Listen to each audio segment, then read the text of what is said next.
మహాభారతం అరణ్యపర్వంలో ఒకసారి సత్యభామ ద్రౌపది దగ్గరకు వచ్చి, ద్రౌపది, నా భర్త కృష్ణుడు నన్ను అంత ప్రేమగా చూడట్లేదేమో అని నా అనుమానం. నన్ను మోసగిస్తున్నాడేమో అని అప్పుడప్పుడు అనిపిస్తుంది. నీకు 5 భర్తలున్నా, 5 నిన్ను ఎంతో ప్రేమగా చూసుకుంటున్నారు. ధర్మరాజు, భీముడు, అర్జునుడు, నకులుడు, సహదేవుడు ఎక్కడికక్కడ నీకు అడుగులకు మడుగులు ఒత్తుతున్నారు. నిజానికి 5కి ఒకే భార్య ఉన్నప్పుడు ఎవరికి వాళ్ళు ద్వేషంతో కొట్టుకోవాలిగా. కానీ అలా కొట్టుకోకుండా 5 ఒకేలా చూస్తున్నారు నిన్ను. నీ భర్తలు నిన్ను ఇంత ప్రేమగా చూసుకోవడానికి నువ్వు ఏం చేస్తున్నావు? ఏమైనా మంత్రాలు చదువుతున్నావా? భర్తలను వశం చేసుకునే వ్రతం ఏమైనా చేస్తున్నావా? లేక ఏమైనా మందు పెట్టావా అని అడుగుతుంది. ఈ మాటలకు ద్రౌపది కొంచెం అసహ్యించుకుని, అమ్మ, నన్ను ఇంత నీచంగా చిత్రీకరించావా?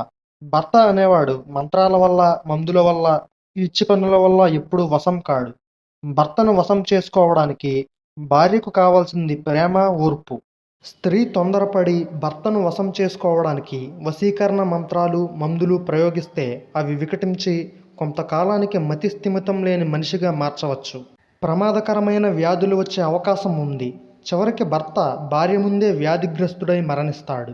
కాబట్టి భర్తను ప్రేమతో ఆకట్టుకోవాలి తప్ప ఎటువంటి ప్రయోగాల వల్ల కాదు. నేను నా భర్తలను ఎలా ఆకట్టుకుంటానో తెలుసా? నేను ఎప్పుడూ నా భర్తలను అనవసరంగా తిట్టను. నా భర్తలను ప్రేమగా చూస్తాను. నా భర్తలు 5కి ఒకే విధంగా వాళ్ళు ఎంత తింటారో తెలుసుకుని పెడతాను. నేను ఎప్పుడూ స్నానం చేసి వాళ్ళ దగ్గర అందంగా అలంకరించుకుని కనిపిస్తాను. ఒక్కసారి కూడా వాళ్లకు ఎదురు మాట్లాడను. ఎప్పుడూ వాళ్ళతో ప్రేమగా మాట్లాడతాను. వాళ్ళతో అనవసరమైన మాటలు మాట్లాడను.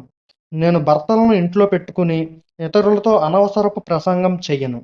భార్యలతో భర్తల మీద చెడు చెప్పే నీచ స్త్రీలు ఉంటారు. నేను అటువంటి వాళ్ళతో అస్సలు సాంగత్యం చేయను. ఈ విధంగా నువ్వు నీ భర్తను ఆకట్టుకో అని ద్రౌపది సత్యభామతో చెప్తుంది. వీడియో నచ్చితే లైక్ చేసి సబ్స్క్రైబ్ చేయండి.